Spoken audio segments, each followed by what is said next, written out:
నమస్తే, welcome to Vishwada astrology. So ఈ వీడియోలో మనం తులా లగ్నం తులా రాశి ఫలితాలు అనేది తెలుసుకుందాం. గురుడు యొక్క గోచార సంచారం అనేది మిథున రాశిలోకి జరగడం వల్ల తులా లగ్నం తులా రాశి పీపుల్ కి ఎలాంటి ఫలితాలు ఉంటాయి అనేది తెలుసుకుందాం. వీడియో స్టార్ట్ చేసే ముందు ఫస్ట్ లైక్ చేయండి, సబ్స్క్రైబ్ చేసుకోండి. కింద రెడ్ కలర్ లో కనిపిస్తున్న సబ్స్క్రైబ్ బటన్ క్లిక్ చేసి నోటిఫికేషన్ ఆన్ చేసుకోండి. వీడియో అంతా చూసిన తర్వాత మీకు నచ్చితే మీ ఫ్రెండ్స్ అండ్ ఫ్యామిలీకి షేర్ చేసి మీ అభిప్రాయాన్ని కామెంట్ చేయండి. అండ్ ఫస్ట్లీ ఇంకా ఫలితాల్లోకి వెళ్తే గురుడు యొక్క గోచారం అనేది తులా లగ్నం తులా రాశి పీపుల్ కి నవమ స్థానంలో జరుగుతుంది అనమాట. నవమ స్థానం అంటే మీ పూర్వపుణ్య స్థానం, మీ యొక్క ఫార్చ్యూన్, మీ ధర్మస్థానం, మీ యొక్క పర్పస్ పైన ట్రావెల్ చేసే స్థానం, ఇవన్నీ కూడా 9th హౌస్ వస్తుంది అనమాట. సో 9th హౌస్ లోకి గురుడు గోచార సంచారం జరిగి పంచమ దృష్టితో ఫస్ట్ హౌస్ ని, సప్తమ దృష్టితో థర్డ్ హౌస్ ని, నవమ దృష్టితో 5th హౌస్ ని ఆస్పెక్ట్ చేస్తాడు. సో దీని ఫలితాలు అంటే మీకు ఎలా ఉంటాయండి? ముందుగా 9th హౌస్ లోకి వెళ్ళడం వల్ల ఇది కొంచెం ఛాలెంజింగ్ ఆస్పెక్ట్ అనమాట. ఈసారి మాత్రం 9th హౌస్ స్థితి అనేది ఈ తులా రాశి తులా లగ్నం పీపుల్కి, ఎందుకంటే మీ దుస్థానాధిపతి అవుతాడు. మీకు ప్యూర్ పాపగ్రహం, ప్యూర్ మ్యాలఫిక్ అయిపోతాడు. ఉపచయ స్థానాధిపతి మరియు దుస్థానాధిపతి అయిన గురుడు శుభస్థానంలోకి కోణస్థానంలోకి వెళ్తున్నప్పుడు కొంచెం డిస్టర్బెన్సెస్ చేస్తాడు. ఎలాంటివంటే ఫాదర్ తో అభిప్రాయ భేదాలు అనేటివి రావడం, ఇక టీచర్స్తోనూ, మీ యొక్క ఎల్డర్స్తోనూ, మీ యొక్క గురువుస్, మెంటార్స్, వీళ్ళతో కూడా అభిప్రాయ భేదాలు అనేవి రావడం, అండ్ ఇంకా అతి నమ్మకం వల్ల కొంచెం ఇబ్బందులు పడడము. ఓకే, మీరు చేయాల్సిన వర్క్స్ అన్నిటిని కూడా ఎస్కేపిజం, బేసిక్ గా చేయాల్సిన వర్క్స్ అన్నిటిని కూడా డిలే చేసి, పోస్ట్ పోన్ చేసేసి, దానికి రీజన్స్ వెతుక్కొని, కావాలని రీజన్స్ వెతుక్కొని దాన్ని పోస్ట్ పోన్ చేసి, తర్వాత అంతా అయిపోయిన తర్వాత ఫిలాసఫీ లాంటివి చెప్పడం, ఇలాంటివన్నీ కూడా జరుగుతుంటుంది అనమాట. కొంచెం ఇది హార్ష్ గా ఉన్న ఈ స్టేట్మెంట్ అనేది ఖచ్చితంగా ఈ యొక్క పాయింట్ అయితే మీ లైఫ్ లో జరుగుతుంది. సో ఇలాంటివి చేయకుండా మీరు కొంచెం బెటర్ గా ప్లాన్ చేసుకోండి. ట్రావెల్ ప్లాన్స్ లో డిలేస్ అనేవి ఉండడం, ఇలాంటివన్నీ కూడా జరుగుతుంటాయి అనమాట. హైయర్ ఎడ్యుకేషన్ కి సంబంధించి కానీ, స్పిరిచువల్ అవేకనింగ్స్ కి సంబంధించి కానీ, స్పిరిచువాలిటీలో డిస్టర్బెన్సెస్ కానీ, ఓకే, ఈ మంత్ర సాధనకు సంబంధించి, ఇంకా ఫాదర్ హెల్త్ అనేది కాస్త డిస్టర్బ్ అవ్వడం, ఇలాంటివన్నీ కూడా జరుగుతుంటాయి. హైయర్ ఎడ్యుకేషన్ లో కొంచెం డిస్టర్బెన్సెస్ ఎక్కువ ఉంటాయి అనమాట. సో ఎవరైనా అక్వైర్ చేసి హైయర్ ఎడ్యుకేషన్ వెళ్ళాలి అనుకుంటా ఉంటే కొంచెం డిస్టర్బెన్సెస్ ఉంటాయి, కొంచెం కేర్ఫుల్ గా ప్లాన్ చేసుకోండి. అండ్ ఆస్ట్రాలజికల్ రెమెడీస్ అయితే మీ హోరోస్కోప్ అయితే అసెస్ చేయించుకొని మీ ఆస్ట్రాలజికల్ రెమెడీస్ పొందండి. నెక్స్ట్, గురుడు యొక్క పంచమ దృష్టి ఫస్ట్ హౌస్ పైన పడడం వల్ల ఇది పాజిటివ్ ఉంటుంది. మళ్ళీ గురుడు యొక్క దుస్థానాధిపతి నవంలోకి పోవడం వల్ల స్థితి అనేది బాగోదు, కానీ దృష్టిలు బాగానే ఉంటాయి అనమాట. సో మేజర్ గా ఈ గురుడి పంచమ దృష్టి ఫస్ట్ హౌస్ పైన పడడం వల్ల మీ సెల్ఫ్ కాన్ఫిడెన్స్ బిల్డ్ అవుతుంది. ఫస్ట్లీ ఓకే, మంచి సెల్ఫ్ కాన్ఫిడెన్స్ బిల్డ్ అవడం, మీ సెల్ఫ్ ట్రాన్స్ఫర్మేషన్స్ బాగా అవడం కానీ, ఓకే, ఇలాంటివి జరగడం, మీ యొక్క ఆరాని రిఫైన్ చేయడం. ఓకే, ఆరా అంటే తెలుసుగా, హ్యూమన్ ఆరా అంటే మీ చుట్టుపక్కల ఒక ఫాగ్ లాగా ఉంటుంది అనమాట. గూగుల్లో టైప్ చేసిన కూడా వస్తుంది హ్యూమన్ ఆరా అనేసి. సో ఆ హ్యూమన్ ఆరా అనేది మనకి చాలా ఇంపార్టెంట్ అనమాట. మనకు వచ్చే ఈవిల్ స్పిరిట్స్ యొక్క రిఫ్లెక్షన్స్, ఈవిల్ స్పిరిట్స్ యొక్క negative works, I mean negative things అన్ని కూడా జరగకుండా ఉండాలంటే ఆరా అనేది చాలా ఇంపార్టెంట్.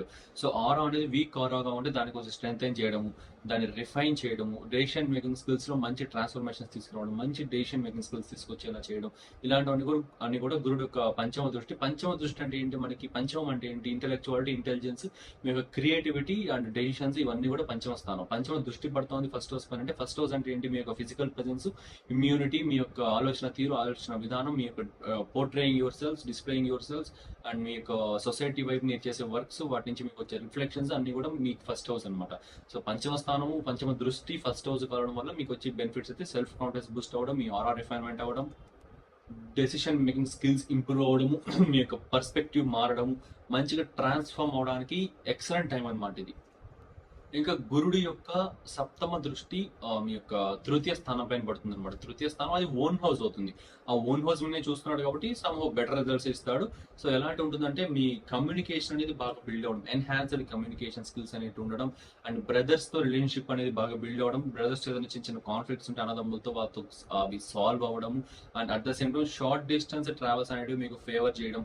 ఓకే, మీ లైఫ్ పర్పస్ పైన మీరు చేసే షార్ట్ డిస్టెన్స్ ట్రావెల్స్ అనేవి మీకు ఫేవర్ చేయడం, యూట్యూబర్స్ కానీ, బ్లాగ్స్ తీసేవారు కానీ, ఇంకా మీకు చెప్పాలంటే ఈ యొక్క ఇన్స్టాగ్రామ్ ఇన్ఫ్లుయెన్సర్స్ కానీ, ఇలాగా సోషల్ మీడియాలో కనిపించే వారికి అంతా కూడా ఇది చాలా మంచి టైం అనమాట. ఏదైనా స్టార్ట్ చేయాలనుకుంటా ఉంటే కూడా ఇలాంటివి ఈ జోనరాలో డిజిటల్ మీడియా, సోషల్ మీడియాకి సంబంధించినవి ఏదైనా చేయాలనుకుంటుంటే కూడా చాలా ఎక్సలెంట్ టైం అనమాట. థర్డ్ హౌస్ కాబట్టి మీకు కొంచెం better communication skills, better understand, I mean better clarity in your sentences అన్ని కూడా వస్తాయి అనమాట.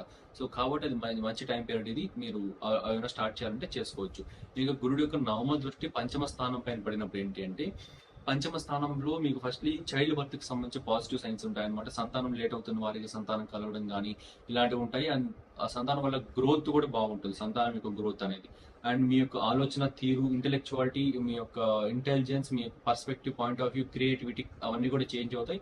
మేజర్గా క్రియేటివిటీకి సంబంధించి విఎఫ్ఎక్స్ డిపార్ట్మెంట్స్కి సంబంధించి, ఈ యొక్క వీడియో ఎడిటింగ్ డిపార్ట్మెంట్స్కి సంబంధించి, ఓకే, డిజిటల్ మీడియా ఎడిటింగ్స్ వీటిలో ఉంటారు కదా ఎడిటర్స్, వీళ్ళకంతా కూడా ఇది చాలా మంచి టైం పీరియడ్ అనమాట.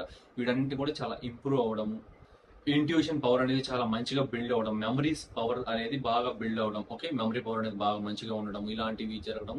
ఇంకా ప్రీవియస్ కర్మ అనేది మేనిఫెస్ట్ అయ్యి మీకు ప్రజెంట్ లైఫ్ లో మీ మంచి సపోర్ట్ అనేది ఇవ్వడం లాంటివి కూడా జరుగుతాయి అనమాట. అంటే మీరు పూర్వజన్మ కర్మ అవ్వచ్చు, 10 years 20 years 5 years బ్యాక్ చేసిన గుడ్ కర్మ ఏదైతే ఉందో అది మేనిఫెస్ట్ అయ్యి ఇప్పుడు అది మీకు సపోర్ట్ చేస్తుంది అనమాట. ఎందుకంటే కోణంలో గురుడు ఉన్నాడు, పంచమ స్థానంలో పంచమ దృష్టితో ఫస్ట్ హౌస్ కోణ స్థానాన్ని లాక్ చేస్తాడు, మళ్ళీ నవమ దృష్టితో ఫిఫ్త్ హౌస్ కోణ స్థానంలో లాక్ చేస్తాడు, స్థితితో నవమ స్థానంలో ఉన్నాడు. సో కాబట్టి 159 హౌసెస్ అన్ని కూడా గురుడు యొక్క కంట్రోల్లో ఉన్నాయి. కాబట్టి మీకు ఆ ప్రీవియస్ కర్మ, గుడ్ కర్మ మేనిఫెస్టేషన్ అయితే చాలా బలంగా జరుగుతుంది, చాలా పాజిటివ్ గా ఉంటుంది అనమాట. సో ఇదంతా కూడా బాగుంటుంది. అండ్ ఇంకా మీకు ఈ హైయర్ ఎడ్యుకేషన్ కి సంబంధించి కూడా కొంచెం పాజిటివ్ ట్రాన్స్ఫర్మేషన్స్ అయితే, పాజిటివ్ సైన్స్ అయితే ఉన్నాయన్నమాట. సో ఇది గురుడు యొక్క గోచారం అనేది నవమ స్థానంలో జరిగినప్పుడు మీకు వచ్చే ఫలితాలు అనేటివి. అండ్ మీకు నచ్చిందని అనుకుంటున్నాను. ఎక్కువ ప్రెడిక్షన్స్ చెప్పలేదు, లిమిటెడ్ ప్రెడిక్షన్స్ చెప్పాను, ఎందుకంటే ఇవే ఉన్నాయి, ఇంతకు మించి ఏమీ జరగదు అనమాట. సో ఇవే జరిగేది. అండ్ మీకు మీ యొక్క పర్సనల్ హోరోస్కోప్ లో ఇవన్నీ కూడా కొంచెం మ్యాచ్ అయ్యాయంటే ఇంకా బెటర్ గా జరుగుతాయి అనమాట, ఇంకా ఎన్హాన్స్డ్ గా జరుగుతాయి ప్రొడిక్షన్స్ అయితే. సో సూపర్ స్టిషన్స్ ఏవి ఇవ్వకుండా ఒరిజినల్ గా రియల్ ప్రొడిక్షన్స్ మాత్రమే చెప్పాను. మీకు నచ్చిందని అనుకుంటున్నా. నచ్చితే లైక్ చేసి షేర్ చేయండి, మీ అభిప్రాయం కామెంట్ చేయండి, సబ్స్క్రైబ్ చేసుకోండి, నోటిఫికేషన్స్ ఆన్ చేసుకోండి. And any type of consultations, మీ యొక్క life growth, financial astrology, career, marriage and నవాంశ analysis, D1 chart analysis, D10 or వింశోత్తర దశ అనాలిసిస్, టోటల్ ఫుల్ హోరోస్కోప్ మీ యొక్క అనాలిసిస్ అనేది చూపించుకోవాలనుకుంటే డిస్ప్లే అవుతున్న నెంబర్ కి, స్క్రీన్ మీద డిస్ప్లే అవుతున్న నెంబర్ కి మీరు కాంటాక్ట్ అవ్వచ్చు. ఆర్ఎల్స్ డిస్క్రిప్షన్ కామెంట్ సెక్షన్ లో మీకు డైరెక్ట్ వాట్సాప్ లింక్ అయితే ఇచ్చాను, దాన్ని క్లిక్ చేస్తే డైరెక్ట్ వాట్సాప్ లో చార్ట్ జాయిన్ అవుతారు. ఆర్ఎల్స్ కాల్ ఆర్ వాట్సాప్ ఏదైనా కూడా సరే మీరు చేయొచ్చు అనమాట. Thanks for watching and subscribe.